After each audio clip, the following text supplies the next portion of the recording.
ও মইনুল ভাই, আরে আসতেছি রে ভাই, সাত সকালবেলায় বাড়ি পরে এসে টাকাটাই করতেছিস, কি হয়েছে? ও ভাই, আপনার কাছে একটা বিপদে পড়ে আইলাম ভাই। আমার কাছে বিপদে পড়ে আইছিস? কি হয়েছে?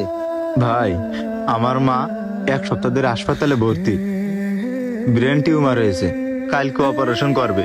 আজ 2-3 দিন ধরে মেলা জায়গায় গেছি ভাই, কোনো জায়গায় টাকার ম্যানেজ করতে পারিনি।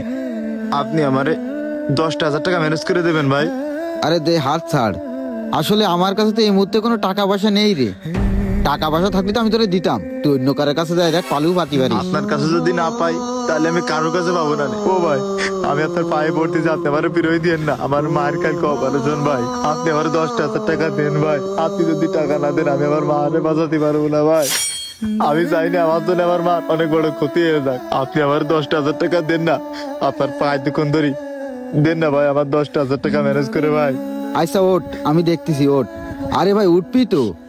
শোন বাইরে, আমার কাছে একজনের কিছু টাকা রাখা আছে, তবে খুব তাড়াতাড়ি না দিলে কিন্তু সমস্যা হয়ে যাবে। একজন আমানত রাখেছে, ওই টাকাটাই তোরে আমি দিচ্ছি, তুই তাড়াতাড়ি দিয়ে দিস কিন্তু। ভাই, আমি আপনার কথা দিচ্ছি, আমার মার অপারেশন আর 1 সপ্তাহ পরে আমি আপনার টাকা দিয়ে দেবো। ও ভাই, দেন না টাকাটা। আচ্ছা তুই দাঁড়া, আমি টাকাটা নিয়ে আসি। আচ্ছা ঠিক আছে। আলামিন, এই যে এই জায়গায় 10,000 টাকা আছে, এনে ধর, গুইনে নে।